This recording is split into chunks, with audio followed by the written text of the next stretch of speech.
On leaving Sunday Mass, the wife turned to her husband and asked, "Did you see the coat on that woman 2 pews in front of us?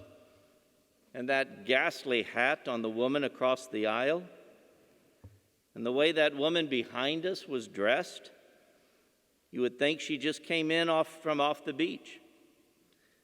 "Well, no, actually," confessed the husband. "I'm afraid I dozed off." "Well," she said with a sharp look, "a lot of good it does you to go to church." Then there was the time the world heavyweight boxing champ Joe Frazier was asked to sing on television. One of the patrons at a local bar listening to the results moaned and said, "Who told him he could sing?" The patron next to him poked him in the ribs and replied with his own question, "Who's going to tell him he can't?" Then there was the time the deacon was scheduled to preach the Sunday readings. He began by asking everyone to take out a pen or pencil. Then he told them to find some paper, anything they could write on. And then he said, "I want you to make a list of all the things you don't like about my homily and put it on the paper. The person with the longest list gets a prize. The prize is next Sunday you get to stand here and give the homily." That's a pretty good one, don't you think? Yeah. Then there was the guy who took his girlfriend out to her first football game.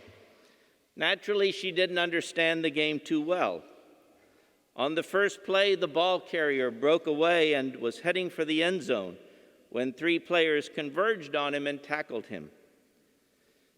"Why did they knock that poor man down?" she exclaimed. Her boyfriend patiently explained, "He was about to score a touchdown." She said, "But isn't that the idea of the game?" "Yes, but he was going toward the opponent's goal."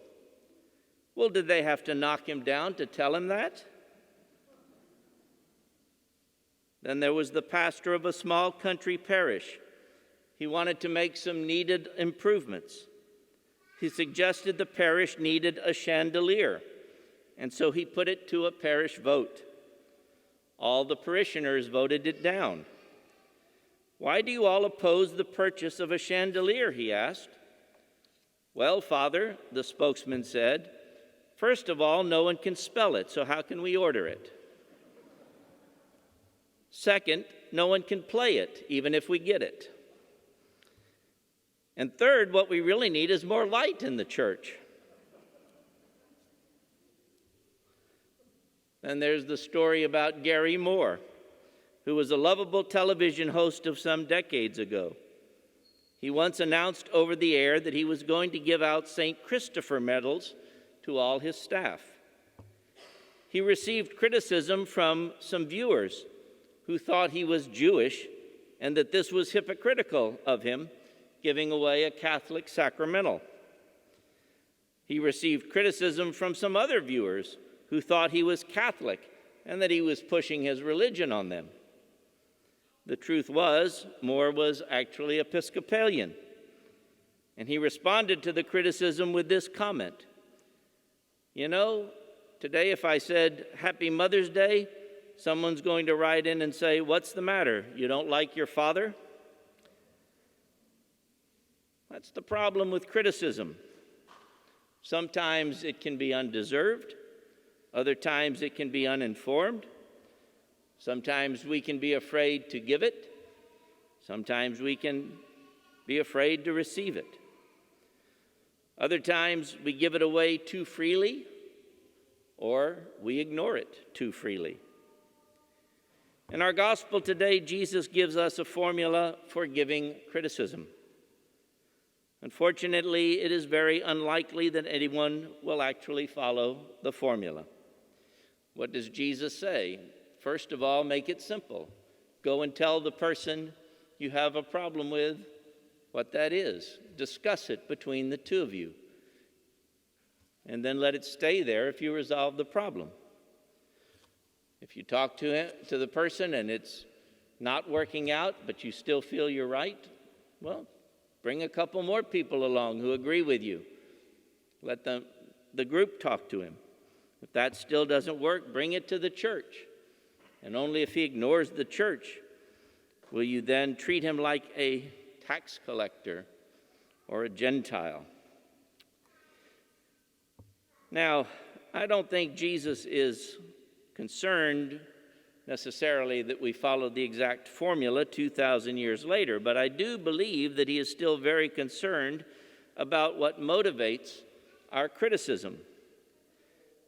What should motivate our criticism is always love.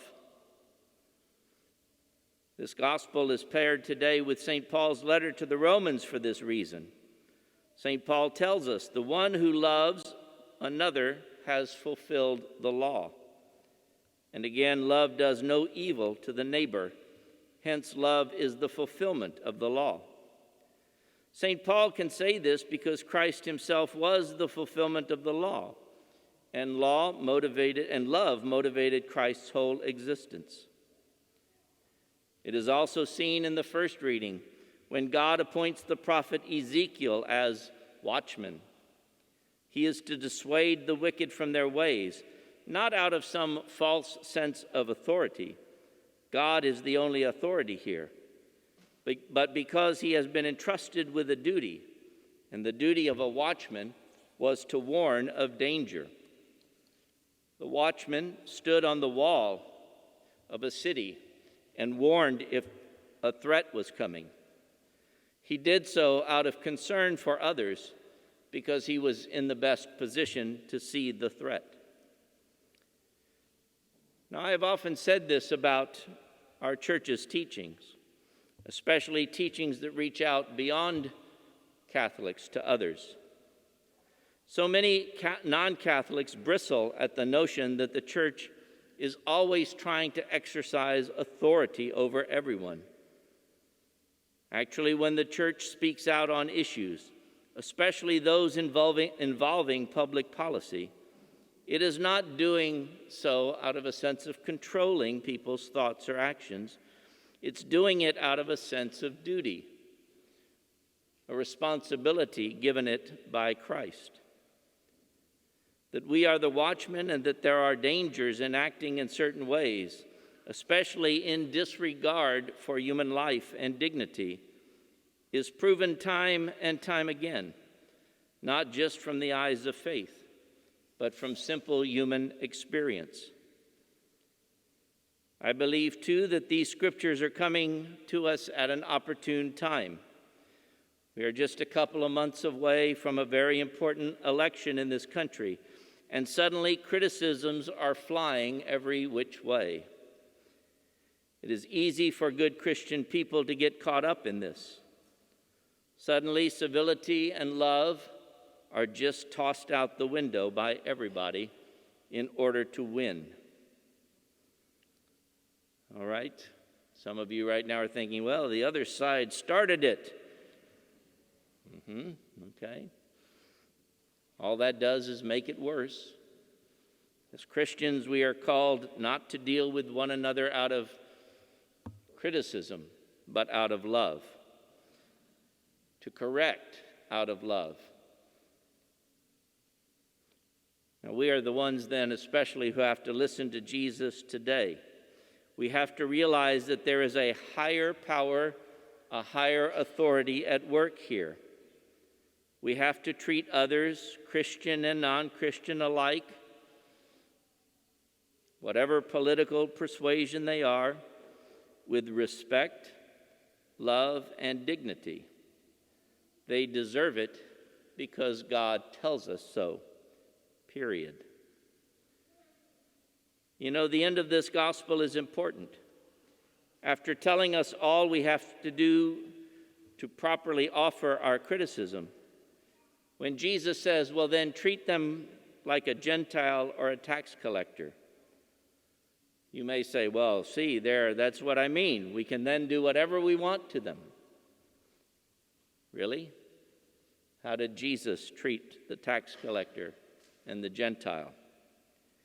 Jesus was always ready to forgive, always ready to accept if people embraced him. Jesus never condemned anyone, even those who were condemning him, because he came with salvation for all. And he concludes by reminding us in this passage on criticism of the power of prayer. Wherever we gather in his name to pray, he will hear and answer us.